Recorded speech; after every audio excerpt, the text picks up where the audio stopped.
দাঁড়িপাল্লায় যেরকম প্রতারণা করা যায় তেমনি জামাতও একটি প্রতারক দল। এবং কেন আমি এই জামাতের বিরুদ্ধে লাগলাম? ভাইয়েরা, যেই দিন আমরা গণঅভ্যুত্থানের পরে বিজয় উৎসব করছিলাম তখন দেখে দেখে মুক্তিযুদ্ধের স্মৃতি বিজড়িত স্থানগুলো আঘাত করছিল জামাত শিবিরের লোকেরা। মুজিবনগরের কথা জানেন, মেহেরপুরে, সেখানে মুক্তিযুদ্ধের স্মৃতি বিজড়িত স্থানের একটা ছবি দিচ্ছি। এইভাবেই ভেঙে মাটির সঙ্গে মিশে দেয় জামাত শিবিরের এই লোকেরা। আর একটা ভিডিও দিচ্ছি, এখানে দেখেন। এই ভিডিওটা দেখেন, আপনারা বুঝতে পারবেন যে জামাত শিবির রাজাকারের প্রজন্মগুলো তাদের বাপেদের পরাজয় এবং আত্মসমর্পণ মানতে পারছে না। আমি কবে থেকে তাদের বিরুদ্ধে গেলাম জানেন?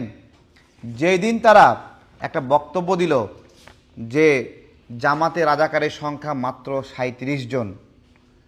তারা বক্তব্য দিল 8060 জন আওয়ামী লীগের রাজাকার, 1024 জন বিএনপিতে রাজাকার। আজকে সেই বক্তব্যটি এখানে শোনার জন্য আমি দিচ্ছি, দেখেন। আপনাদের মধ্যে কি 10,000-এর তালিকার মধ্যে এখনো দ্বিতীয় অবস্থানে আপনারা নেই? রাজাকারের তালিকায় আওয়ামী লীগ যে 10,000-এর তালিকা করেছে দ্বিতীয় অবস্থানে তো আপনারা ধরেন কেন? না, কেন আওয়ামী লীগের তালিকা আপনি অস্বীকার করবেন কেন? তার দলে হচ্ছে 8,300 কতজন, আপনারা হলো রাজাকারের 200।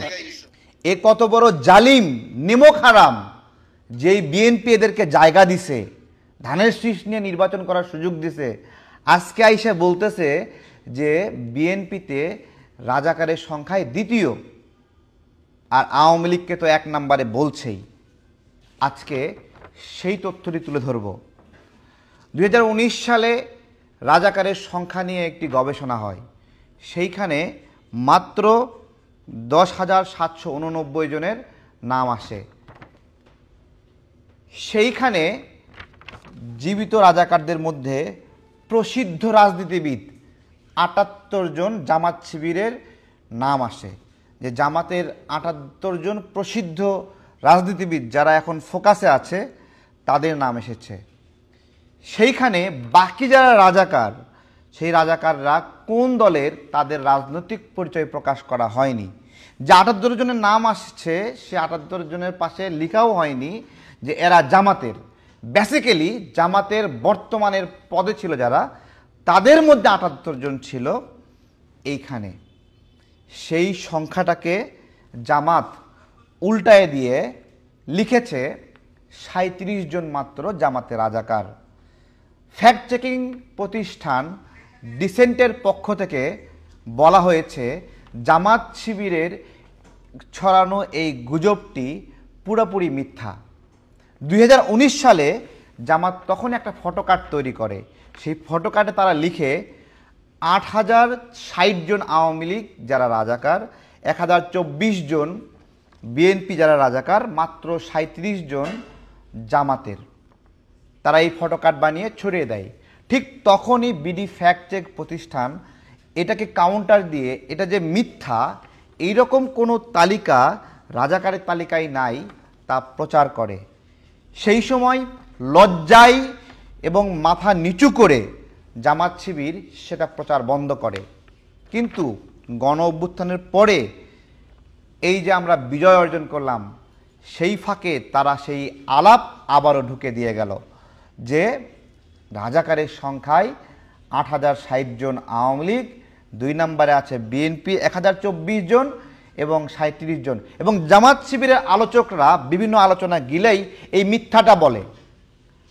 আমার একটা প্রশ্ন ছিল, এর আগে আমি করেছিলাম, যে আওয়ামী লীগে যদি রাজাকারের সংখ্যা বেশি হয়, বিএনপি যদি 2 নাম্বার হয়, জামাত শিবিরের অনুসারী যারা আছো, গোলাম আজমের অনুসারী যারা আছো, তোমরা কেন রাজাকার শব্দ বললে মন খারাপ করো? কেন? আমরা যখন রাজাকারের নাতিপুতি বা এই ধরনের আলাপগুলো আসে তখন জিজ্ঞাসা হয় যে রাজাকার ছিল 1971 সালে, ঠিক এই সময়ে এসে এই শব্দটা প্রাসঙ্গিক কেন?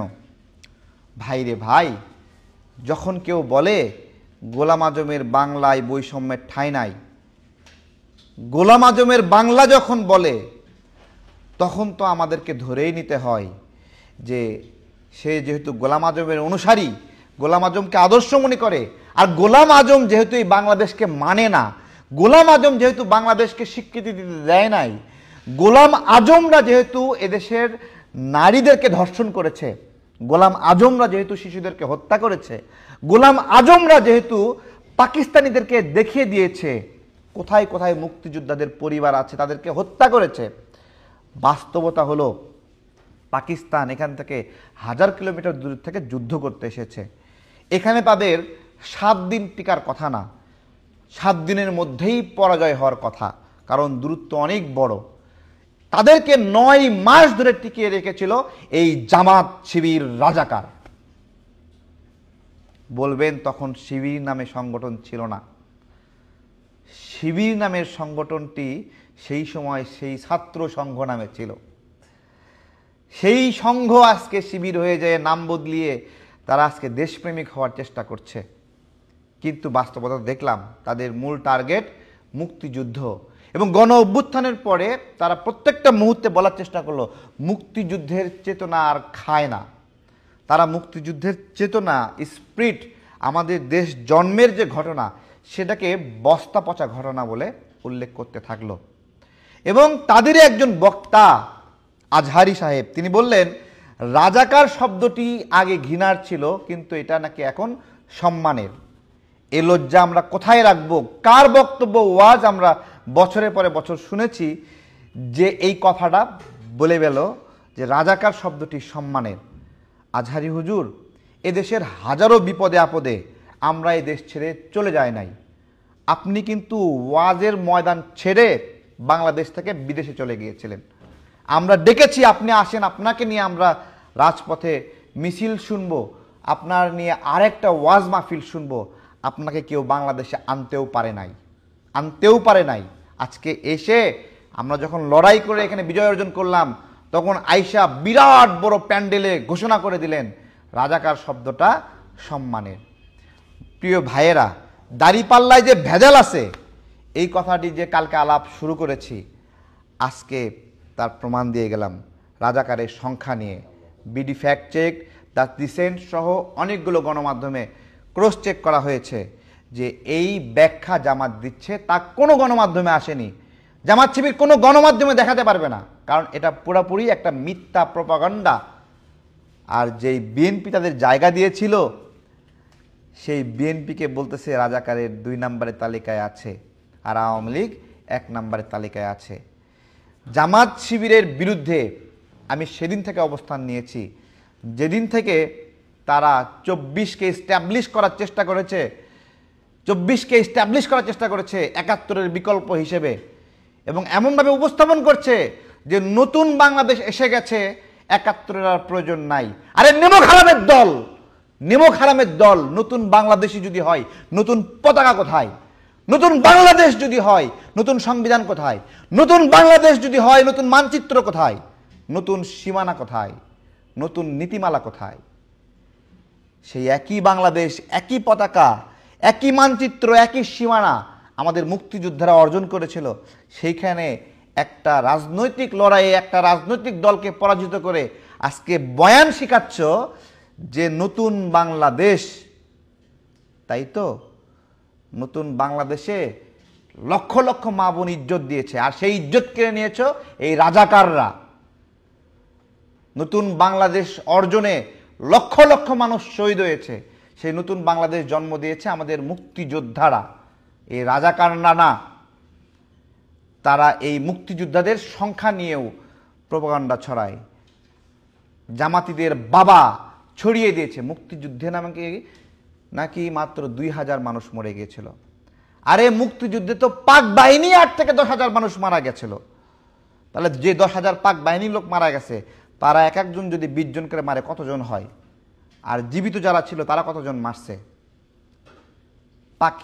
পাকিস্তানের এই হত্যাযজ্ঞ রাজাকাররা যদি সহযোগিতা না করত, তাহলে এত বড় কখনো হইতো না। তারা যে মুক্তিযুদ্ধে আমাদের শহীদদের সংখ্যা নিয়ে প্রশ্ন তোলে, এক একটা বদ্ধভূমির এক একটা কূপে, এক একটা গণকবরে 80 থেকে 90 জন, 100 জন এরকম মাথার খুলি পাওয়া গেছে। আর একটা বদ্ধভূমিতে শত শত এরকম গণকবর পাওয়া গেছে। যদি একটা গণকবরে শত শত এরকমভাবে লাশ পাওয়া যায় আর একটা বধ্যভূমিতে শত শত গণকবর থাকে, বাংলাদেশের 40টি জেলায় এরকম বধ্যভূমি ছিল প্রায়, তাহলে 40টি বধ্যভূমিতে কতগুলো মানুষ নিহত হয়েছিল, কতগুলো মানুষকে হত্যা করেছিল। জামাত শিবিরের এই ব্যাখ্যাকে কি বলবেন? শরীর জ্বলে যায়, মাথা ঠিক থাকে না, মুক্তিযুদ্ধ নিয়ে নোংরামি করছে। তাই তো বলেছি, দাড়িপাল্লা দেখলেই ন্যায় নীতি খুঁজবেন না। দাড়িপাল্লার মধ্যে প্রতারণা আছে, দাড়িপাল্লায় ফাঁকি দেওয়া যায়, দাড়িপাল্লায় চিটিংবাজি করা যায়। আর সেই চিটিংবাজি করছে এই যুগের দজ্জাল, যারা ভূমিকম্প নিয়ে প্রশ্ন তোলে যে জামাত ক্ষমতায় আসলে ভূমিকম্প নিয়ন্ত্রণ করবে। এই যুগের দজ্জাল, যারা দজ্জালের মতো দুই হাতে জান্নাত এবং বেহেশত দেখিয়ে বলে তোমরা জান্নাতে যাবা না বেহেশতে যাবা, জান্নাতে গেলে এই রাজাকারদেরকে ভোট দাও। তাহলে বলেন, দাড়িপাল্লা নিয়ে যে ব্যাখ্যা দিয়েছি সেটা কি একেবারেই অমূলক?